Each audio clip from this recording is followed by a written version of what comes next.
हाल है? हाँ ठीक है अच्छा, क्या रेट है आज? राजी तुम पता क्या करो, सारे में पहले काम करो, जब तुम कम कर रहे पे ये तुम छोड़ दियो।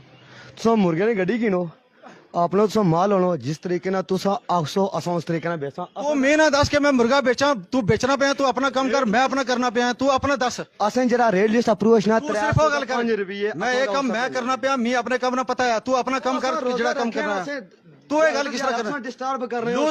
लूज स्टॉक मत करो। लूज स्टॉक नहीं मत ना कर रहे हैं, सिर्फ मैं पूछा कि डिस्टर्ब नहीं, लुट मचाई है, पैंजे चोर मजार बिजारी बचाई है थे, लोगों की पैंजे लुटने पे हो। सब तुम खुद तको, तुम लगी जाने रेल लिस्ट, तुम अखा को 500 रुपया लोगों ही देने रहे हो। अखा को नहीं तुम तकने पे का रेल लिस्ट लगे तुम्हारे को पूछ रहा पे आन में मां को पूछना, तुम अखा को तुम तको ना, तुम मां गोश खड़ा मैंने अब रखी है ना गल्ला करने लगे लो, वक्त दिमाग में क्यों ना करो। तू मेरी गल सुन, तेरे पर FIR हो जैसी जी तू बकवास करना पे। मैं बकवास ना करना।